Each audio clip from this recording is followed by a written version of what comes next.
why are non-embodied computer programs like ChatGPT not good about cause and effects? Because they cannot cause effects. They cannot, at least Hmm. not yet, directly reach out into the world and see how the world pushes back. Hello, my name is Tyler Gleckler, and welcome to the Wiser Tomorrow podcast. Today I'm speaking with Dr. Josh Bongard, Professor of Computer Science at the University of Vermont and the Director of the Morphology, Evolution, and Cognition Laboratory. Josh's groundbreaking work is centered around using artificial intelligence to design novel organisms, pushing the boundaries and blurring the lines between robotics and biology. We take a deep dive into the fascinating world of Xenobots, programmable biohybrid organisms that have the potential to revolutionize everything from medicine to the scientific process itself. As we explore this emerging world, our conversation also touches upon the many nuances of intelligence, and we discuss the different interpretations and manifestations of intelligence, as well as whether physical bodies are a prerequisite for its emergence. So please, join us as we delve into the confluence of AI, biology, and robotics, and try to better understand the future of intelligence and the potential of these groundbreaking technologies. This is the Wiser Tomorrow podcast, and if you're enjoying these conversations, please consider liking and subscribing if you're watching on YouTube, or if you're just listening, following and leaving a review on one of your favorite podcatchers. And without further ado, please welcome Professor Josh Bongard. Okay, so I'm here with Josh Bongard of the University of Vermont, who can probably most simply and best be introduced by saying that you are one of the scientists who will go down in history as being responsible for the first ever living robot, which is quite a special place to occupy in history. So have you reflected on that? That's quite something to think about. Before I answer that, first of all, thank you for having me on your show, Tyler, and I'm very excited to be here and to talk, Of among course. other things, about AI-designed organisms. I have absolutely no idea whether anything I've been involved with will be of interest to the next generations. I hope so. As a scientist, that's part of why I like my job, is hopefully giving, ideas and tools for the next generation to work with and think through. So maybe just to frame the conversation for anybody who's not already familiar with your work, if you could give a little bit about yourself and your background and the research that you're currently working on. Sure. So I'm Josh Bongard. I'm currently a faculty member in the computer science department here at the University of Vermont. Here in the CS department, most of the research in my lab involves robotics and AI, and increasingly these days, the Xenobots, which we can talk about. I got here in a sort of roundabout route. But like maybe many folks of my generation, I grew up in the 80s and watched every sci-fi movie and read every sci-fi book and learned about good robots and bad robots and HAL and Skynet and you name it. Um, I discovered there were a few good robots. There might be good reasons to have intelligent machines around, but I sort of looked around as a kid in the 80s, and there were these brand new things called, personal computers appearing, but no robots. And this distinction between computers and robots, and why are computers starting to show up everywhere, but no one can seem to make a useful or an interesting or a funny or a helpful robot. I mean, even as a kid, I kind of scratched my head and was wondering about that, and have been doing so ever since. I did some of my degrees in Canada, where I grew up, a couple of my advanced degrees in Europe, and then settled here in the US, and continue to this day to try and make helpful and intelligent machines. So one thing I noticed you didn't include in that, and that I've heard you clarify in previous interviews or talks that you've given, is that you are not a biologist. I see sometimes people levy these very heavily biological questions at you, and you'll sort of defer to Michael Levin or one of your other collaborators. So I was curious, in some sense, your work is still fundamentally rooted in biology, at least sort of the outcomes of where you're applying the artificial intelligence. So do you think it gives you sort of an advantage looking at doing the work that you're doing without the very high level biological background, so that it's not sort of plaguing the direction of your thoughts? I'm not sure if it gives me an advantage, but yes, I will reiterate here that I am not a biologist. And if you lob any very technically biology questions at me, I will defer to my biology colleagues. It's part of the challenge and the fun of doing interdisciplinary research. These days, a lot of the interesting things that are happening in science and engineering, they don't sit squarely within computer science or squarely within chemistry or squarely within mechanical engineering. It's where these fields meet, in my opinion, that where the interesting stuff is happening.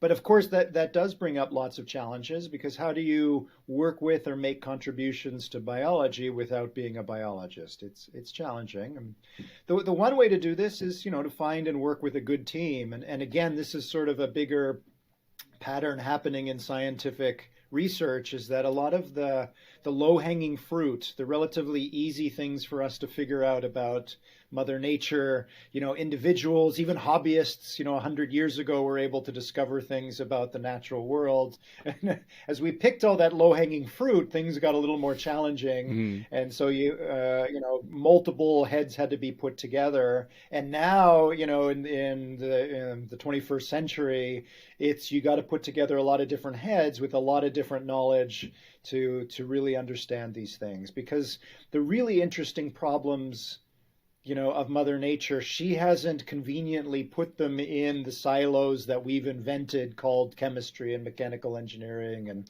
mathematics and you name it. So that's what makes things interesting for me these days is interdisciplinary work.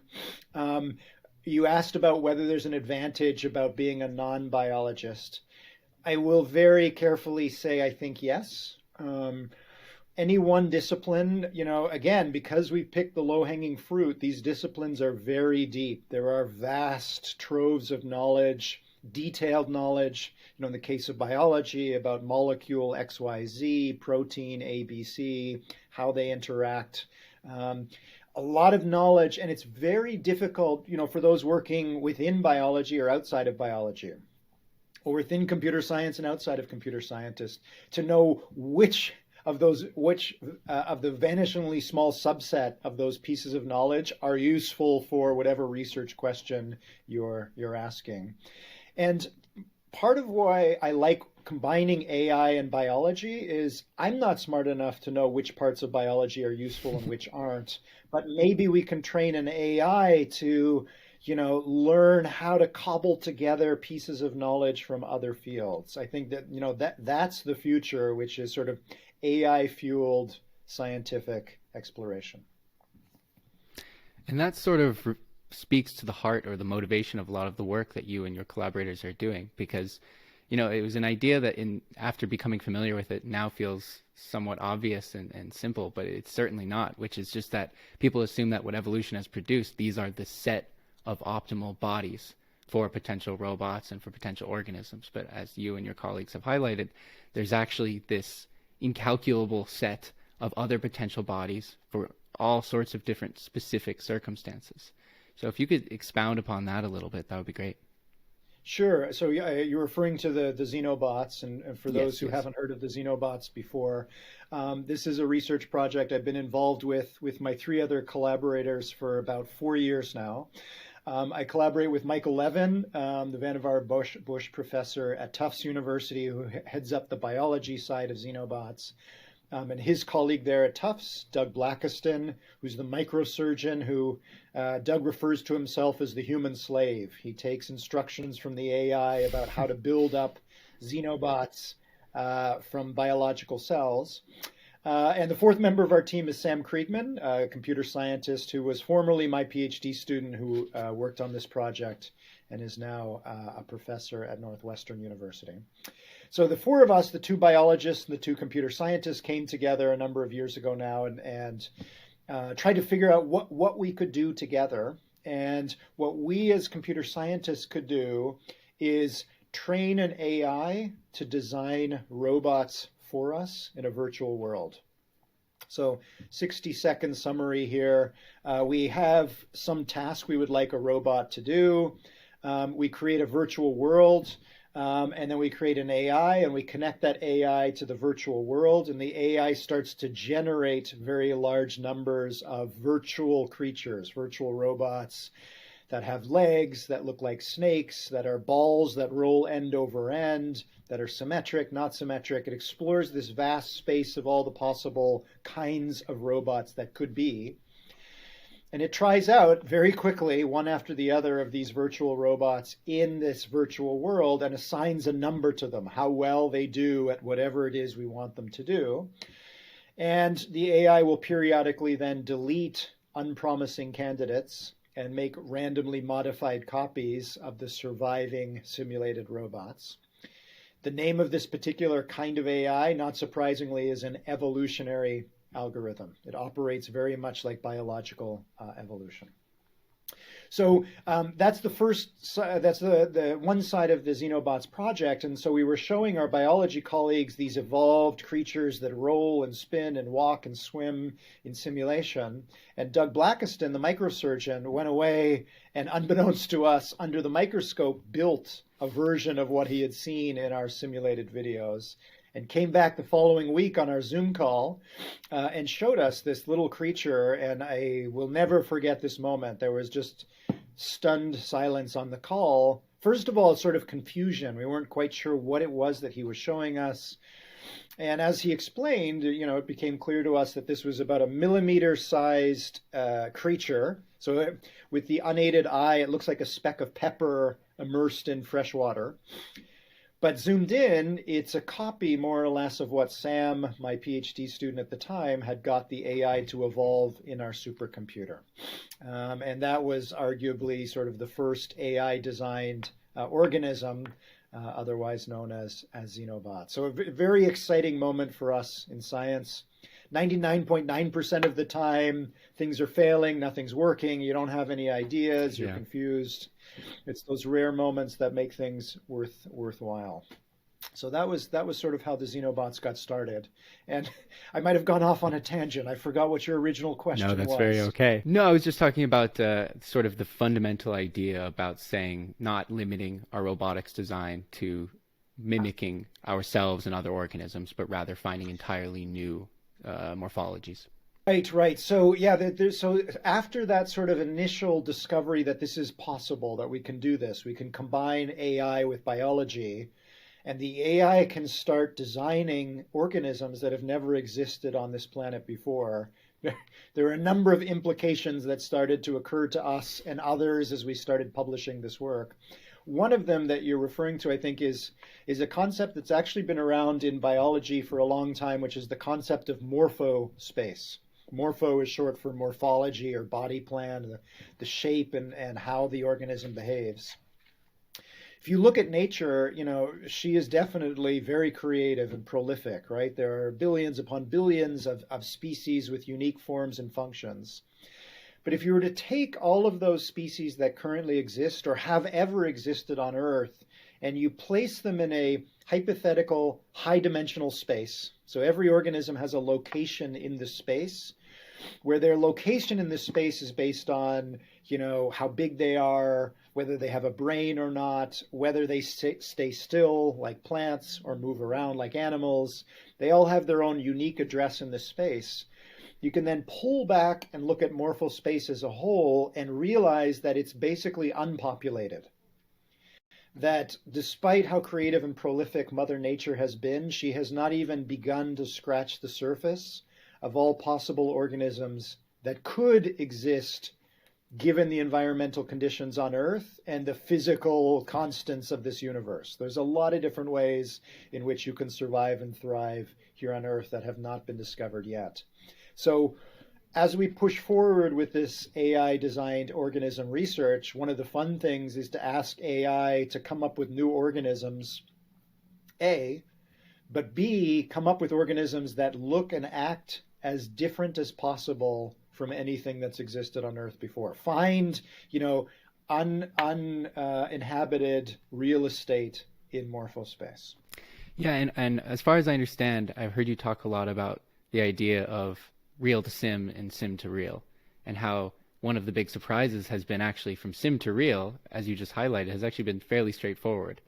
but real to sim has been the major challenge. So could you sort of outline why that is and why that's such a key part of the process to have a better grasp on? Sure. So a sim to real is shorthand in our field for taking things that are designed by an AI in virtual worlds or in supercomputers and bringing them to the real world. Um, OpenAI is now trying to cross the sim to real gap by connecting ChatGPT with humanity. That's a different kind of sim to real gap, and you can see how that can be challenging for a machine that has existed inside of other machines and is suddenly exposed to people. In robotics, it's not so much people; it's the physical world. You're a machine that has mass and momentum. If things hit you, you can become damaged. You can run out of gas. You can run out of battery. You can run out of ATP if you're a biological organism. So like humans, AI tends to be overly optimistic. It dreams up something in its head that it sure is going to work in reality. And then if somebody actually goes ahead and tries to build that idea, like in the case of our Xenobots, usually the physical Xenobots don't look and act anything like how the AI thought they were going to look and act. That being said, some of the times it is able to cross the gap. The AI is able to figure out a way to rearrange cells into a configuration that results in a successful biological robot here in the real world. So that is a challenge in and of itself. But as you mentioned, what's becoming clear to us and to others who work in AI-driven science, the bigger gap is the real to sim gap. And what we mean by that is you build something in real, you build a physical machine that is supposed to operate based on underlying biological principles. Cells talk to one another, cells have ATP, which allow them to move and so on. You build it and it doesn't work. The big question is, why did you fail to cross the sim to real gap? And the answer is usually because there was some detail of biology that exists here in the real world that does not exist in the simulated world, in the AI's dreamland.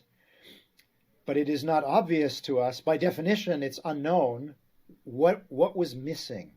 So I think in the years to come, not just our group, but other groups are becoming increasingly focused on real to sim. If something doesn't transfer from sim to real, can you learn from those failures? Can you, or probably the AI, can the AI discover what's going on in the failed real machine and extract that new piece of biological knowledge and plug it back into the virtual world, into the biological model, which will allow us to better design new biological machines, but much more importantly, we've done science, or the AI has done some science. It's discovered new aspects of biology that we didn't know were there. So you can view Xenobots or AI-designed organisms as robots, as sort of an engineering construct. They could someday be useful tools for doing things on behalf of humans here in the real world. But they're also proving to be scientific tools. They're like a telescope or a microscope. They're a new way for us to try and extract new knowledge from the natural world. Yeah, it's been interesting watching some interviews and again some talks you've given leading up to our conversation now. Everyone seems to so quickly get fixated on the applications and what are we going to do with it and what are going to be the consequences. And that's all fine and good, but as you're saying, the main excitement is the fundamental basic science that's being elucidated just from their very existence. So yeah, I when I learned about all of this for the first time, I couldn't believe some of this work. I mean, even as you said, the way that it was actually taken from sim to real just by simply essentially scraping away some cells following the morphology of what the AI had suggested. I mean, that alone is just beyond comprehension. I agree, and I was flabbergasted also. And again, over the last 4 or 5 years, we've been working on this project, trying to be a student of my biology colleagues. What I've learned from Mike Levin and his lab and his team members is, biology is much more forgiving than maybe we think. That, The body plan of the organism is not hard coded in the DNA, and if you stray from those genetic instructions in any way, that's the end of the organism. Whatever the true answer is, it's not that. It seems that organisms are much more plastic than we thought. They are amenable to new kinds of reorganizations. They respond to the environment. They grow and adapt and settle into new patterns, like the Xenobots. And again, one of the scientific implications of this is, how far can we push that? How far can an AI push a bunch of frog cells away from adult frog phenotype and get something that actually survives here on Earth? And at the moment, we don't have an answer for that. We don't know how far we can push things. But from my perspective, and it sounds like your perspective as well, a lot more than most people would have expected. Yeah, surely. And this sort of leads nicely into a discussion of intelligence, which of course you can't have this conversation without touching on. So I guess at first, fortunate for me, I saw yesterday there was that New York Times article that you were referenced in about whether the body is necessary for intelligence. So perhaps we could begin by just, if you could explain your conception of intelligence and how your understanding and how you might define it might differ from the average scientist. Sure. So as I mentioned, in my long journey to become a scientist, I was interested in computers and robots, and I could see, through the 80s and 90s and 2000s, that computers were advancing, super quickly, but robots weren't. So there had to be something that's fundamentally different between these two technologies.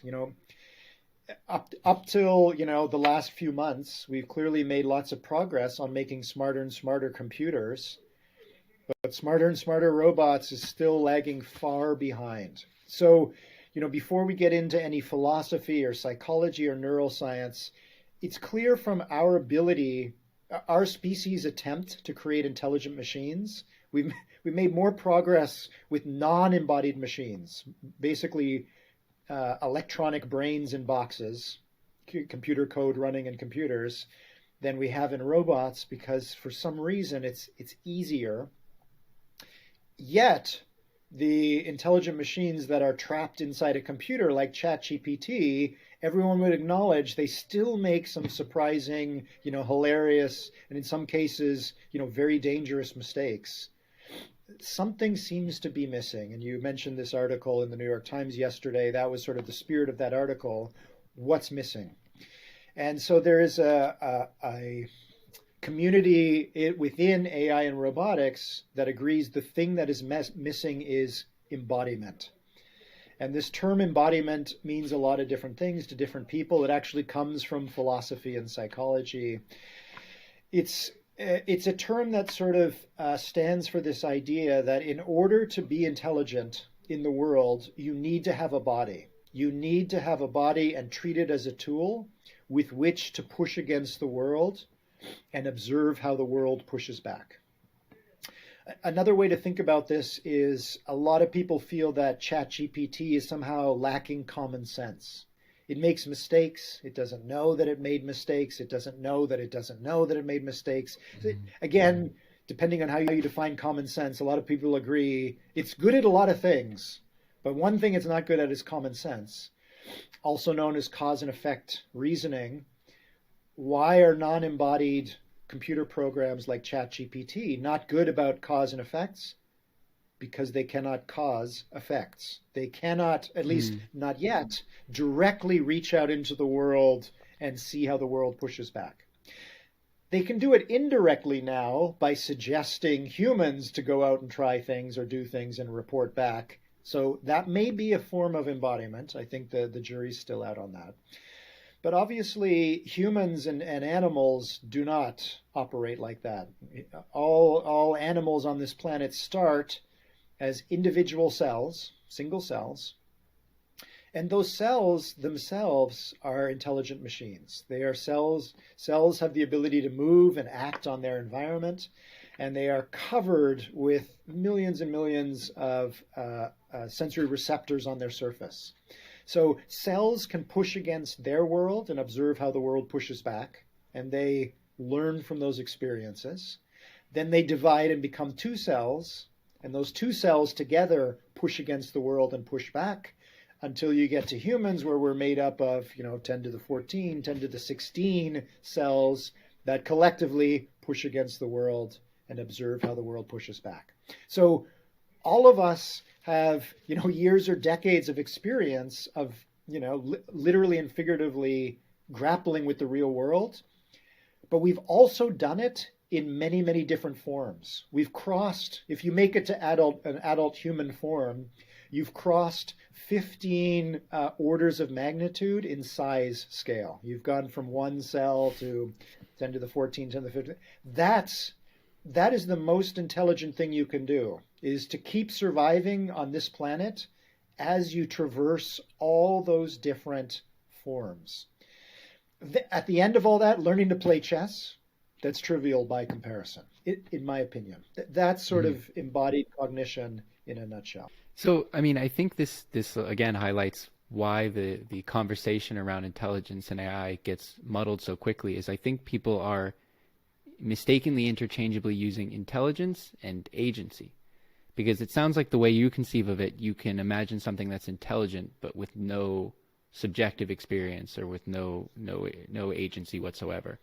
Do you feel that agency is sort of a necessary component for intelligence, or it sounds like you're defining intelligence more as the ability to interact with the world in complex ways and problem solve and in some sense develop? Yep, it's a great question. So we started with intelligence, and now we have another term, which is agency.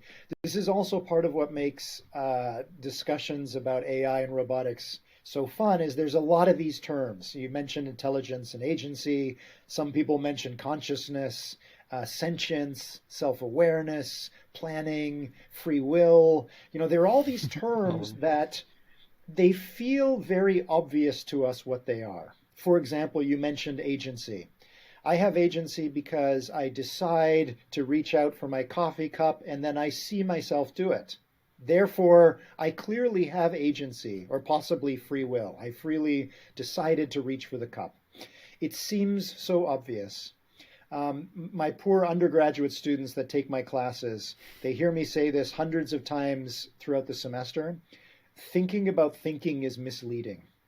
One of the contributions that neuroscience has made to this ongoing discussion is whatever you think you have, agency, consciousness, free will, the ability to think ahead, feelings, emotions, it feels obvious. It's not so obvious. You may or may not even have them. And if you do have them, they may have some form very different from what we think. So given that, it's very difficult to then point to ChatGPT or point to Xenobots and say, that thing has agency, that thing doesn't have agency. Because it implies, if you make such statements, it implies that you have a strong, you know what agency is. You have a definition for it, you have a yardstick for it, and you can apply that yardstick to other animals, other things, other machines. So I try and be very careful about attributing any of those things to the machines we create or the machines that others have created. Whether something seems as if it has agency or not, that's a different question.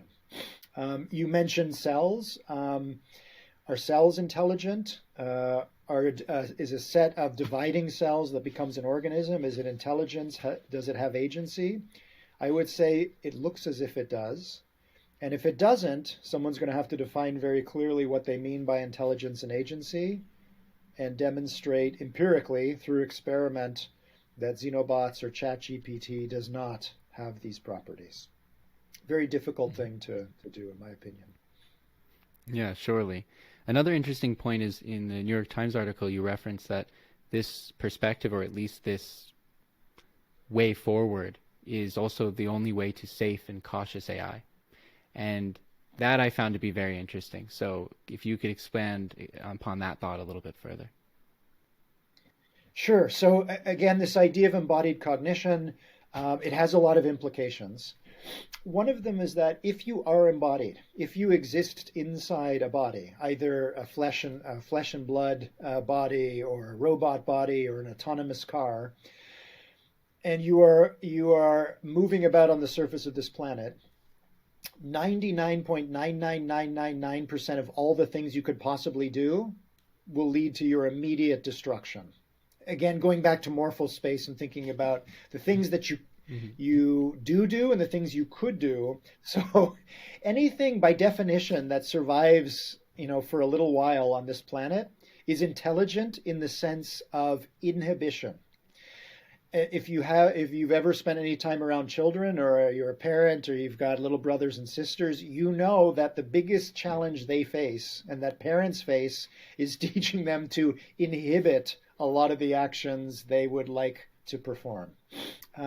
Again, neuroscience has shown us that most of the connections in the brain are inhibitory connections. They're holding back those things that, in retrospect, we wish we hadn't said, or things we wish we hadn't done. For most of us, the regrets that we have are things we did that we wish we hadn't done, rather than the things we didn't do that we wish we had done. So again, this is why I think embodied cognition is a route to safe AI, because if you're embodied, you tend to be conservative, careful, slow. If you look at a lot of non-embodied chatbots, they tend to be overly optimistic. They'll spit out all sorts of crazy things. Again, not to pick on ChatGPT, but you can see that OpenAI has muzzled ChatGPT. Most of the time it will say, I've been told by my human owners to not comment on that topic or to go down that path, right? It's something that's been put on after the fact, and everyone can tell that muzzle isn't fitting ChatGPT very well. Because if you're a good prompt engineer, you can come up with an injection attack. You can find a way to trick ChatGPT into taking off that muzzle. Yeah, not so easy to trick an embodied agent like a relatively sane, rational, commonsensical adult human being. We got a lot more practice with those kinds of things. So I think, again, this isn't something that we have hard data on. This is just a verbal argument. But I think if we as a society want smart machines, but also safe machines, it pays to, again, learn from Mother Nature. How does Mother Nature create machines that are safe and intelligent simultaneously? And have you seen this space growing in popularity over the last, let's say, 10, 15 years or so? Are there more and more researchers who are taking on this perspective and saying, they have a point here. I think the body really is a key part of this puzzle and we should spend more time on it? Absolutely not. It's been the opposite. Everybody's woken Really? up to what deep learning can do, and everyone's taking deep learning tutorials. That's it, right? So the gold rush has started, and so everybody's flocking to the seeming advances in AI, which is something to do with deep learning, and now ChatGPT and DALL-E and generative AI, GANs, you name it. That seems to be where the action is, and a lot of folks are flocking there. Unfortunately, today, the people that are flocking to deep learning, they're too late to the party. Right? There's a lot of people that are expressing on social media depression and anxiety around ChatGPT because it seems like everything's been done that you can do with non-embodied machines. What's left? You can also see a lot of folks like myself obviously saying, we're missing something here.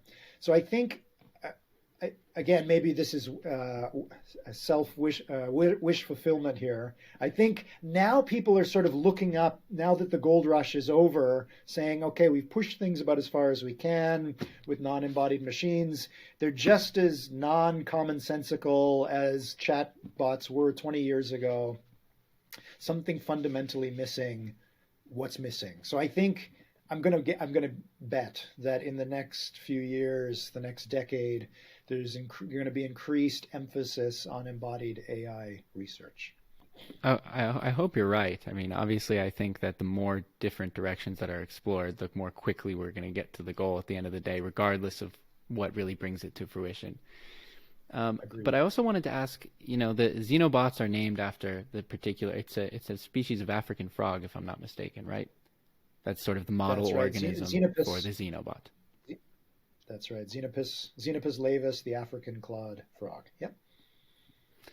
So, from my understanding, that was chosen just because it was sort of a model system that the other lab had been quite comfortable working with for a long time.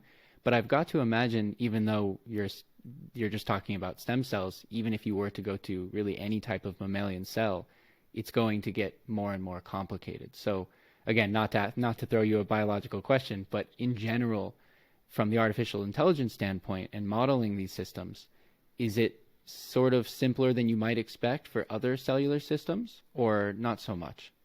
Great question. Yeah. So again, we've strayed into biological territory here. So Trying to avoid it, yeah. I will tread carefully. You mentioned that as we start to go up to mammalian species, that things might get more complicated. I would put a question mark at the end of that statement and treat it as a scientific hypothesis. Will things get more complicated from the modeling and the AI optimization side if we task it with trying to rearrange mammalian cells or possibly at some point human cells? Again, from my limited knowledge of biology and specifically the work going on in Mike Levin's lab, I'm not so sure. Part of what seems to be going on here, and this comes back to your question about agency, is that the cells seem to have ideas of their own. Again, this might be something we're projecting onto them, but they definitely don't sit still when we rearrange them. They have ideas of their own about where they want to go and what they want to do.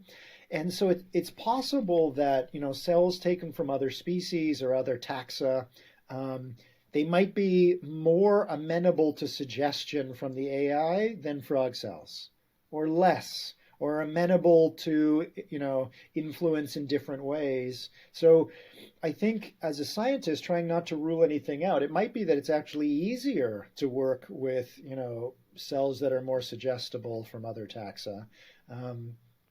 We will see. We will see.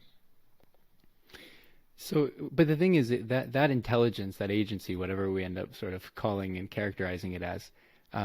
So I think I mentioned this in my email. My own background is in chemistry, and it starts to feel sort of like this quantum mechanical problem almost. It becomes a many-body problem because if you have each of the constituent parts that themselves, if you just remove them from their environment slightly and then behave in totally disparate ways, how do you begin to model these very complicated cascading effects? Yeah, a great question. Again, I don't know. It's definitely going to be challenging, that's for sure. This is not going to be a walk in the park. But again, one of the fun things about working at the interface here is, things are always more complicated than we think. And, you mentioned quantum effects.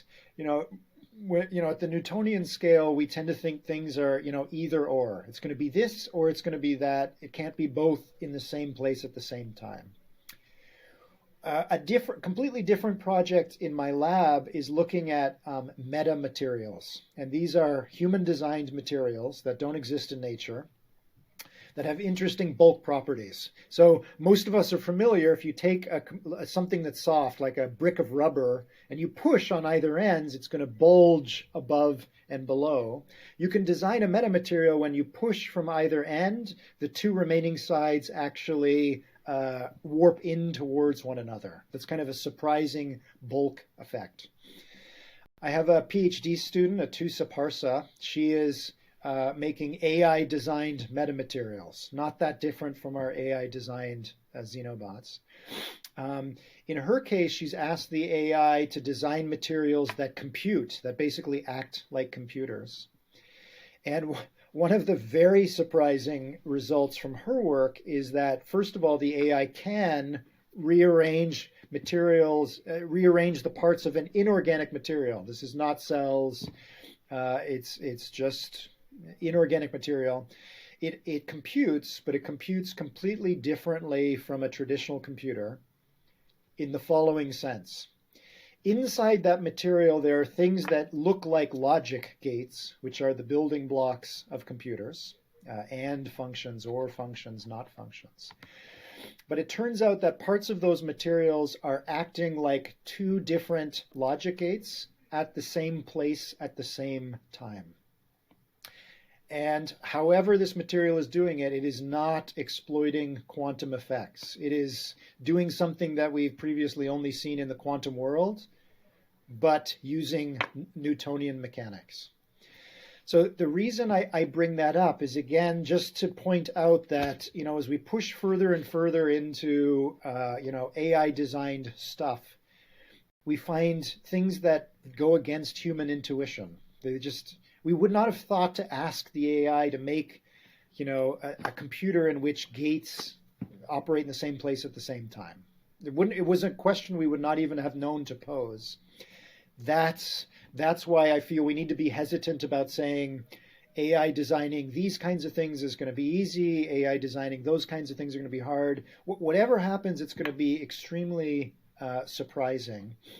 And coming back to your original point about this is, I think part of the reason why biology is so suggestible is because it's not black and white. It's not either or.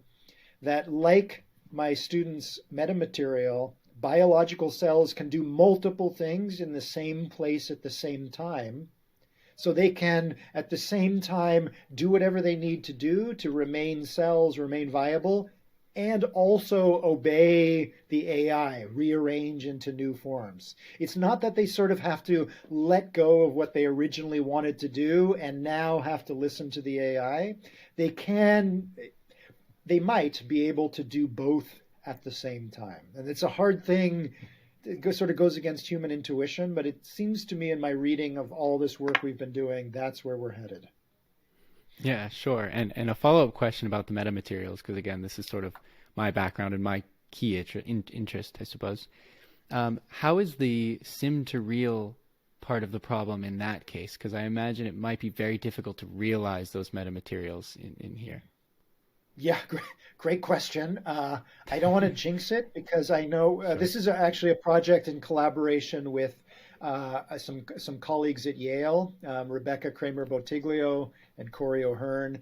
I know their students are in the process of trying to cross the sim to real gap this week. So we will see. I will say that although we've only done this in simulation so far, if you look at what the simulated metamaterial is, it's actually just a bunch of vibrating ball bearings. Imagine a whole bunch of steel ball bearings or steel spheres all pressed up against one another, and they're vibrating at different frequencies. You could take a bunch of pinballs and put them together on a vibrating plate, and you'd have something pretty close to this metamaterial. Tuning it just right to get this polycomputational phenomenon that I just mentioned, that might be a little bit more difficult. But again, not my area of expertise, so we'll see how wide the sim to real gap is for these computational metamaterials. Sure. And one other sort of divergent question, if that's all right. And again, if this is just Sure. outside your wheelhouse, no problem. But I've always considered, if we are able to realize quantum computing in the next, I'm not that optimistic, let's call it 50, 100 years, maybe more. Do you think that will really further revolutionize artificial intelligence? Do you think that will change the game for both classical and for all sectors of computing, I suppose? Yeah, again, not my area of expertise, but I would be very surprised if we did make huge advances in quantum computing and it didn't revolutionize AI and AI's ability to create exotic new kinds of materials and machines. It seems pretty unlikely to me. So my short and rather uninteresting answer is yes, absolutely, it will revolutionize things.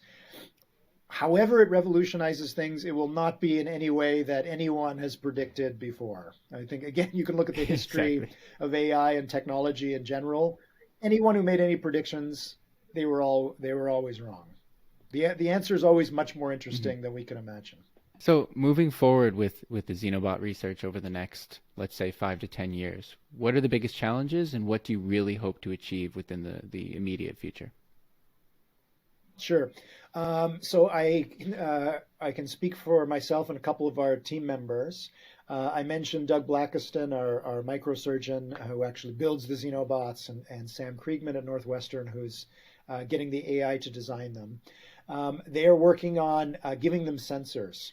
So the Xenobots at the moment are they might be like wind-up toys. They move around and they do what the AI wants them to do, but they can't sense the repercussions of their action. They can push against the world, but they can't observe and reason about how the world pushes back.